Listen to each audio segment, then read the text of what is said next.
ఒకసారి మక్కా బహుదైవారాధకులు కాబాలో విగ్రహాల ముందు సాష్టాంగపడుతూ కనిపించారు. అదే సమయంలో దైవప్రవక్త సల్లల్లాహు అలైహి వసల్లం గారు అటుగా రావడం కూడా జరిగింది. ఆయన ఆ దృశ్యాన్ని చూసి సహించలేకపోయారు. వారిని చూస్తుంటే ఆయనకు జాలి కూడా కలిగింది. అమాయకులైన ఈ బహుదైవారాధకులను ఎలాగైనా విగ్రహ పూజ దౌష్యం నుండి కాపాడాలి అని, అమాయకులైన ఈ చేష్టల నుండి వారిని రక్షించాలని అనుకున్నారు. ఆ తర్వాత ఆయన ఆవేదనాపూరిత కంఠంతో హృదయాన్ని కరిగించేలా ఇలా ఉపదేశించారు. ఖురైష్ ప్రజలారా, మీరు మన తాత ఇబ్రాహీం అలైహిస్సలాం వారి ధర్మాన్ని వదిలేసి ఎందుకూ పనికిరాని, ఎలాంటి సహాయం చెయ్యలేని విగ్రహాలను పూజిస్తున్నారా? ఎంత శోచనీయం! యావత్తు సృష్టిలోని మహోత్కృష్టుడైన మానవునికి ఈ సృష్టి పూజ ఎంత అవమానకరం! సృష్టికర్త సర్వేశ్వరుడు అయిన అల్లాహ్కు ఈ చేష్టలు ఎంత అయిష్టమో ఆలోచించండి. సత్యశీలుడు, నిజాయితీపరుడైన ముహమ్మద్ సల్లల్లాహు అలైహి వసల్లం గారి బోధనలు, హితవాక్యాలు వారికి ఏమాత్రం చెవికెక్కలేదు. పైగా వారు తమ కల్పానిక పూజా పురస్కారాలకు, కల్పిత మతాచారాలకు హేతువులు చూపసాగారు. మేము విగ్రహాలను లాంఛనాప్రాయంగా మాత్రమే పూజిస్తున్నాం. నిజానికి మా ఆరాధన, అభిమానాలు కేంద్రం అల్లాహ్కు మాత్రమే. ఈ విగ్రహాలు ఆయన ప్రసన్నత, సాన్నిధ్యాలు పొందడానికి ఏర్పాటు చేసుకున్న సాధనాలు మాత్రమే అన్నారు వారు. మీకు నిజంగా సర్వేశ్వరుడైన అల్లాహ్ మీద భక్తి ప్రేమలుంటే నా మాట విని నన్ను అనుసరించండి. నేను మీకు సన్మార్గం చూపుతాను. అల్లాహ్ కూడా మిమ్మల్ని ప్రేమిస్తాడు అంటూ దైవప్రవక్త సల్లల్లాహు అలైహి వసల్లం గారు మరొకసారి వాళ్లను ఇస్లాం వైపునకు పిలిచారు. కానీ ఆయన పలుకులు విని బహుదైవారాధకులు ఈసడించుకున్నారు. పైగా వారు మరింత రెచ్చిపోయి విరోధులుగా మారిపోయారు. ముహమ్మద్ సల్లల్లాహు అలైహి వసల్లం గారు మాటలు విని విని చెవులు దిమ్మెక్కుపోయాయి. ఇలా ఎన్నాళ్ళు మనమితని చర్యలను సహించి ఊరుకుంటాం? ఇంతకాలం ఉపేక్షించడం వల్ల ముహమ్మద్ సల్లల్లాహు అలైహి వసల్లం గారి కథ ఇంతవరకు వచ్చింది. ఇప్పుడతను మన బుర్రలనే మార్చేయడానికి ప్రయత్నిస్తున్నాడు. మనం సన్మార్గం తప్పటమా? మన తాత ముత్తాతలు కూడా సన్మార్గం తప్పిన వాళ్లేనని అంటున్నాడు. ఇక ఎంత మాత్రం మనం ఊరుకునేది లేదు అన్నారు వారు. సత్య సందేశాన్ని ప్రజలకు అందజేయాలన్న దైవాజ్ఞ ప్రకారం మహాప్రవక్త ముహమ్మద్ సల్లల్లాహు అలైహి వసల్లం వారు ఓ రోజు కాబాలో నిలబడి అల్లాహ్ తప్ప మరొక ఆరాధ్య దేవుడు లేడు అని బహిరంగంగా ప్రకటించారు. దాంతో బహుదైవారాధకులు ఆగ్రహోద్రులైపోయారు. అపచారం అపచారం అంటూ పెద్ద రభస చేస్తూ ఆయన్ని చుట్టుముట్టారు. అంతలో హజరత్ ఖదీజా రజల్లాహు వారు మాజీ భర్త అబూ హలా ద్వారా జన్మించిన హారిసా రజల్లాహు గారు ఈ గొడవ విని పరిగెట్టుకుంటూ వచ్చారు. ఆయన జనసమూహాన్ని చీల్చుకుంటూ దైవప్రవక్త సల్లల్లాహు అలైహి వసల్లంను రక్షించడానికి వచ్చారు. దాంతో బహుదైవారాధకులు మరింత రెచ్చిపోయి దైవప్రవక్త సల్లల్లాహు అలైహి వసల్లం గారిని వదిలేసి హారిస్ రజల్లాహు మీద విరుచుకుపడ్డారు. చూస్తూ ఉండగానే నలువైపుల నుండి ఖడ్గాలు ఆయన మీద పడి రక్తసిక్తం చేశారు. కాసేపటికే హజరత్ హారిస్ రజల్లాహు గారు రక్తపు మడుగులో పడి శాశ్వతంగా కన్నుమూశారు. ధర్మరక్షణ కోసం జరిగిన కృషిలో ఇది మొట్టమొదటి ప్రాణత్యాగం. దైవ మార్గంలో ప్రాణత్యాగం చేసిన అమరవీరుల్లో హజరత్ హారిసా బిన్ అబూ హలా రజల్లాహు వారు తొలి అమరవీరులుగా చరిత్రలో నిలిచారు. ఖురైష్ నాయకులు తర్వాత రూపొందించవలసిన పథకం గురించి సమాలోచనలు జరపడానికి కాబాలయంలో సమావేశమయ్యారు. ముందుగా ఒక నాయకుడు లేచి పరిస్థితి సమీక్షిస్తూ ఇలా ప్రసంగించాడు. ఇస్లాంను విశ్వసించే వారు సంఖ్య నానాటికి పెరిగిపోతూ ఉంది. వేగంతో విస్తరిస్తున్న ఇస్లాం ఉద్యమాన్ని ఎలా అరికట్టాలి? మనకు తలనొప్పి తయారైన ముహమ్మద్ సల్లల్లాహు అలైహి వసల్లంను వదిలించుకునే మార్గం ఏమిటి? అతని ప్రచారాన్ని కొనసాగిస్తే మున్ముందు మనం నలుగురిలో తలెత్తుకోలేని పరిస్థితి ఏర్పడుతుంది. కనుక ఇప్పుడు మనం కర్తవ్యం ఏమిటో ఆలోచించుకోవాలి. ప్రసంగం ముగిసింది. అందరూ తర్వాత చేయవలసిన పనిని గురించి ఆలోచనలో పడ్డారు. కానీ ఏం చెయ్యాలో అర్థం కాక అందరూ తలలు పట్టుకున్నారు. ఇలా 2 క్షణాలు సభలో నిశ్శబ్దం రాజ్యమేలింది. అంతలో ఉత్బా బిన్ రబియా లేచి నిలబడ్డారు. సభికులంతా ఒక్కసారిగా ఉత్బా వైపు దృష్టి సారించారు. ఈ సమస్యకు అతనేదైనా పరిష్కారం చూపిస్తాడన్న ఆశ చిగురించింది వారిలో.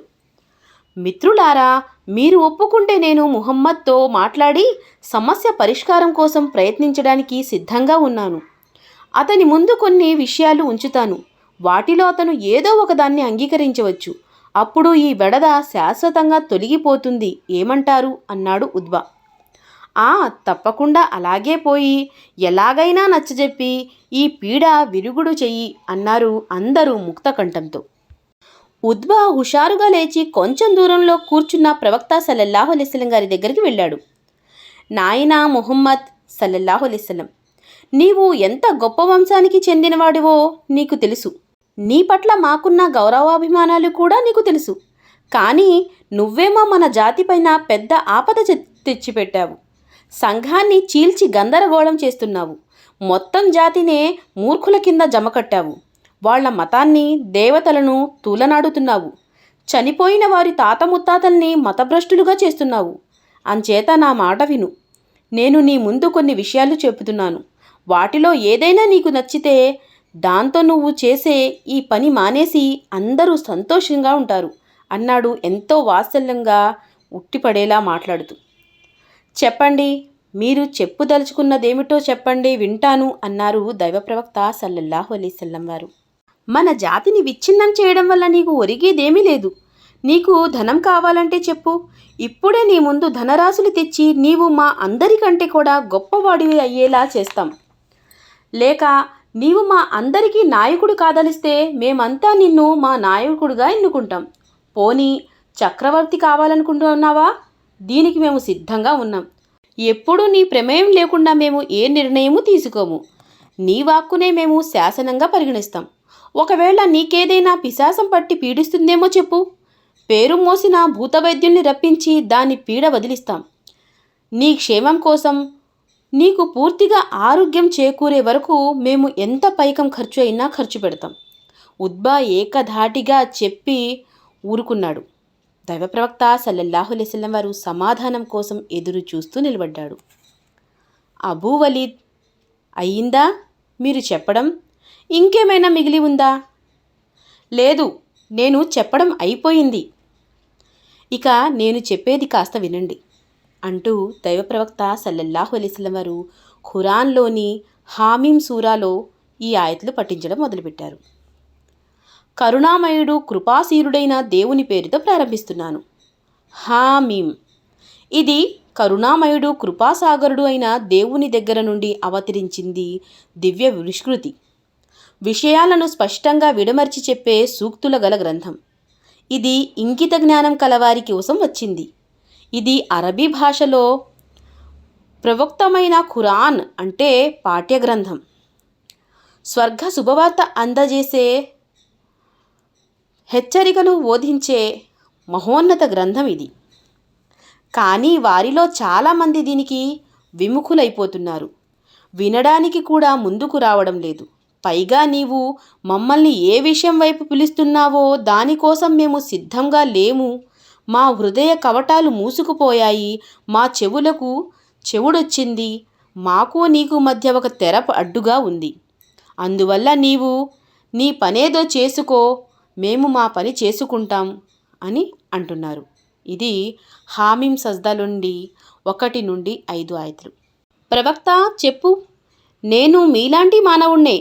కాకపోతే నీకు దివ్య విష్కృతి ద్వారా మీ దేవుడు ఒక్కడేనని తెలియజేయబడుతుంది. కనుక మీరు ఆయన వైపుకే ఏకోన్ముఖులై ఉండండి. ఆయన్నే క్షమాపణ కోరుకోండి. పరలోకాన్ని తిరస్కరించి జకాత్ నెరవేర్చని బహుదైవారాధులకు వినాశనం రాసిపెట్టి ఉంది. దీనికి భిన్నంగా సత్యాన్ని విశ్వసించి సదాచార సంపన్నుడైన వారికి ఎన్నటికీ తరగని గొప్ప ప్రతిఫలం లభిస్తుంది. 6 నుండి 8 ఆయతులు. ప్రవక్త, వారికి ఈ సంగతి కూడా చెప్పు. కేవలం 2 రోజుల్లో భూమిని సృష్టించిన దేవుణ్ణి మీరు తిరస్కరిస్తున్నారా? ఆయనకు ఇతరులను సాటి కల్పిస్తున్నారా? సకల లోకాలకు ఆయనే కదా ప్రభువు. ఆయనే భూమి దొర్లించిపోకుండా దాని మీద పర్వతాలు పాతిపెట్టాడు. అందులో అనేక శుభాలు ఉంటాయి. అంతేకాదు, ఆహారం అర్థించే సమస్త ప్రాణకోటికి అవసరమైన మేరకు లెక్క ప్రకారం దానిపై ఆహార సామాగ్రి ఏర్పాటు కూడా ఆయనే చేస్తాడు. ఈ పనులన్నీ 4 రోజుల్లో పూర్తయ్యాయి అంటూ 9 నుండి 10 ఆయతులు. తిరిగి దేవుడు ఆకాశం వైపు దృష్టి సారించాడు. అప్పుడు ఆకాశం పూర్తిగా పొగ రూపంలో ఉండేది. ఆయన భూమి ఆకాశాన్ని ఉద్దేశించి, నీకు ఇష్టమైనా లేకపోయినా ఉనికిలోకి రండి అన్నాడు. దానికి అవి మేము వినమ్రులై వచ్చేశాం అని అన్నాయి. ఇది 11వ ఆయతు. అప్పుడు ఆయన 2 రోజుల్లో 7 ఆకాశాలను నిర్మించాడు. ప్రతి ఆకాశానికి తత్సంబంధిత నియమావళి నిర్దేశించాడు.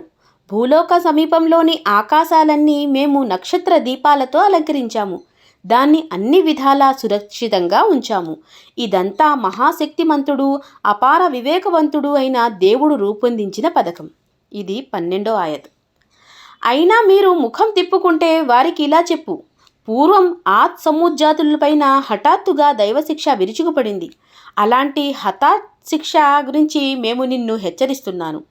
వారి దగ్గరకు దైవ ప్రవక్తలు ముందు వెనక నలువైపుల నుండి వచ్చి దేవుణ్ణి తప్ప మరెవరిని ఆరాధించకండి అని పరిపరి విధాలా బోధించారు. కానీ వారు తిరస్కార భావంతో మా ప్రభువు పంపాలనుకుంటే ఈ పని కోసం దైవదూతల్నే పంపించి ఉండేవాడు. కనుక నీవు తెచ్చిన విషయాన్ని మేము నమ్మము అని అన్నారు. ఇది 13, 14 ఆయతులు. ఆద్ జాతి నాయకుడైన న్యాయం ధర్మం ఏదీ లేకుండా దేశంలో పెద్ద మొనగాడైపోయాడు. పైగా అహంకారంతో మాకంటే బలవంతుడెవరున్నారు అని పలకసాగాడు. వారికి సృష్టించిన దేవుడు వారికంటే బాలాఢ్యుడు సంగతి వారికి కాస్తైనా తట్టలేదా? వారు మా సూక్తులు సూచనలు తిరస్కరిస్తూనే పోయారు. చివరికి మేము ఓ దుర్దినాన వారికి పైకి భయంకరమైన తుఫానుని పంపాము. ఇహలోక జీవితంలో వారికి అవమానకరమైన శిక్ష చవి చూపించవలసిందే అని చేశాము. పరలోక శిక్ష ఇంతకంటే ఎంతో అవమానకరంగా ఉంటుంది. వారికక్కడ ఎవరూ సహాయం చేయరు. ఇది 15, 16 ఆయతుల్లో చెప్పడం జరిగింది. ఇక సమూద్ జాతి ముందు మేము సన్మార్గం ఉంచాము. కానీ వారు సన్మార్గం చూడటానికి బదులు అంధులై ఉండటాన్ని ఇష్టపడ్డారు. చివరికి వారు దుష్కర్మల కారణంగా వారిపై అవమానకరమైన శిక్ష వచ్చి పడింది. అయితే సత్యాన్ని విశ్వసించి భయభక్తుల వైఖరి అవలంబించిన వారికి మాత్రం మేము రక్షించాము అంటూ 17, 18 ఆయతుల్లో చెప్పడం జరిగింది. ఉద్బా చేతులు వెనక వైపు నేల మీద ఆనిచ్చి ఎంతో శ్రద్ధగా విన్నాడు. ఆ సూరా పఠిస్తున్నప్పుడు కొన్ని చోట్ల విని హడలిపోయాడు. దైవ ప్రవక్త సల్లల్లాహు అలైహి వసల్లం గారు 38వ సూక్తి వరకు పఠించి సజ్దా చేశారు. ఆ తరువాత అబూ వలీద్, నా సమాధానం విన్నారుగా, ఇక మీ ఇష్టం, మీరేం చెయ్యాలో నిర్ణయించుకోండి అన్నారు. ఉద్బా మారు మాట్లాడకుండా లేచి ఖురేషీయుల దగ్గరికి వెళ్ళి కూర్చున్నాడు. అతని హృదయంలో ఏండ్ల తరబడి పేరుకుపోయిన మూఢ విశ్వాసపు జాడ్యం ఈరోజు వదిలిపోయింది. కొంచెం దూరంలో ఉండగానే మిత్రులు అతని వాలకం చూసి పసిగట్టారు. ఏమైంది ఇతనికి? ఈ ముఖం ఇక్కడి నుంచి పోయినప్పటి ముఖంలా లేదే అన్నారు వారు. వలీద్, ఏం జరిగింది? త్వరగా చెప్పు అన్నారు ఆత్రంతో అందరూ. దైవసాక్షిగా చెబుతున్నాను, నేను గొప్ప గొప్ప కవుల కవితలు విన్నాను, మహామాంత్రికుల చెప్పే మాటలు కూడా విన్నాను. కానీ ముహమ్మద్ సల్లల్లాహు అలైహి వసల్లం నోట వెలువడే వాణి విన్నప్పటి నుండి భిన్నంగా అనిపిస్తుంది. అలాంటి వాణి నేను ఇంతవరకు వినలేదు. కాబట్టి సోదరులారా, నా మాట వినండి. అతను చెప్తున్న పనిని చేసుకుపోనివ్వండి. అతని జోలికి పోకండి. ప్రజల మధ్య అతన్ని వదిలివేయండి. ప్రజలు అతనిపై విజయం సాధిస్తే మీ ఉద్దేశం నెరవేరుతుంది. తోటి సోదరుని రక్తంతో చేతులు మననం చేసుకునే పని మీకు తప్పుతుంది. ఒకవేళ అతనే వారిపై విజయం సాధిస్తే అతని బలమే మీ బలం, అతని గౌరవమే మీ గౌరవం. అంతకంటే మీకు కావాల్సిందేమిటి అన్నాడు ఉద్బా అబూ వలీద్. అబూ వలీద్, చివరకు నువ్వు కూడా ముహమ్మద్ సల్లల్లాహు అలైహి వసల్లం పన్నిన వలలో పడిపోయావా అన్నారు ఖురేషీయులు నిరాశ నిస్పృహలతో. నాకు తెలిసింది, అర్థమయ్యింది చెప్పాను. ఆపై మీ ఇష్టం, ఏమైనా చేసుకోండి అన్నాడు ఉద్బా నిర్మోహమాటంగా. ఖురేషీయులు ఈ మాటలు విని మండిపడుతూ లేచి వెళ్ళిపోయారు. ఉద్బా మీద వారు పెట్టుకున్న ఆశలన్నీ అడియాసలుగా కథ మళ్ళీ మొదటికి రావడం మొదలయ్యింది. ప్రవక్త ప్రచారోద్యమానికి ప్రభావితులవుతున్న వారిలో అత్యధిక మంది సాధారణ పౌరులే. ఉన్నత వంశానికి చెందిన ప్రముఖులు, మేధావులు ఎవ్వరూ ఇస్లాం స్వీకరించడానికి ముందుకు రావడం లేదు. ఈ విషయం దైవ ప్రవక్త సల్లల్లాహు అలైహి వసల్లం గారిని బాధిస్తుంది. అబూజహల్ పినతండ్రి వలీద్ ముఖ్జామీ తెగ నాయకుడే కాగా ఖురైష్ అగ్రనాయకుల్లో కూడా గొప్ప నాయకుడు. అంచేత అతను ఇస్లాం స్వీకరిస్తే ఎంతో బాగుంటుందని తలిచారు దైవప్రవక్త సల్లల్లాహు అలైహి వసల్లం గారు. ఓ రోజు యాదృచ్ఛికంగా దైవప్రవక్త సల్లల్లాహు అలైహి వసల్లం గారు వలీద్ని కలుసుకుని మాట్లాడే అవకాశం లభించింది. వలీద్తో పాటు మరికొందరు ఖురేషీయులు కూడా ఉన్నారు. కానీ అదే సమయంలో ఇబ్నే ఉమ్మే మక్తుమ్ రజియల్లాహు కూడా ఓ అంధుడు అంటే నవ ముస్లిం వచ్చి తనకు ఖురాన్ యొక్క సూక్తులు ఏవైనా వినిపించమని మనవి చేసుకున్నాడు. దైవప్రవక్త సల్లల్లాహు అలైహి వసల్లం గారు పూర్వ ప్రముఖులతో చర్చలో జరపడంలో నిమగ్నమై ఉన్నందున కొంచెం ఆగమని చెప్పారు.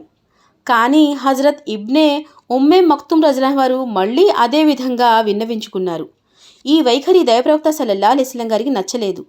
ఆయన ముఖం చిట్లించుకుని ఇబ్నే ఉమ్మే మక్తుమ్ రజియల్లాహును ఖురేషీల వైపు దృష్టి మరల్చుకున్నారు.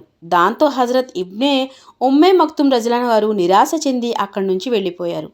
అటు దైవప్రవక్త సల్లల్లాహు అలైహి వసల్లం గారు ఖురేషీయులతో జరిపిన చర్చలు విఫలమయ్యాయి. కాగా అంధ నవముస్లిం పట్ల దైవప్రవక్త సల్లల్లాహు అలైహి వసల్లం గారు వ్యక్తపరిచిన తీరు గురించి దైవ సందేశం అవతరించింది. అతను తన దగ్గరకు అంధుడొచ్చాడని బ్రుకుటి ముడిచి ముఖం తిప్పుకున్నాడు. నీకేం తెలుసు, ఆ అంధుడు తనను తాను సంస్కరించుకుంటాడేమో, లేదా హితోపదేశాన్ని శ్రద్ధగా ఆలకిస్తాడేమో, హితోపదేశం అతనికి ప్రయోజనం కలిగిస్తుందేమో. సత్యాన్ని ఖాతరు చెయ్యని వాడి పట్ల నీవంతగా ఆసక్తి చూపుతున్నావా? అతను దారికి రాకపోతే అందులో నీ దోషం ఏముంటుందని? దేవుడికి భయపడుతూ నీ దగ్గర పరిగెత్తుకొచ్చిన వాడిని చూసి నీవు ముఖం తిప్పుకుంటున్నావు.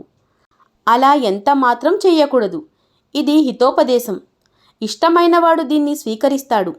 ఇది మహోన్నతమైన, ప్రతిష్టాత్మకమైన, పవిత్రమైన పుటలలో లిఖించబడి ఉంది.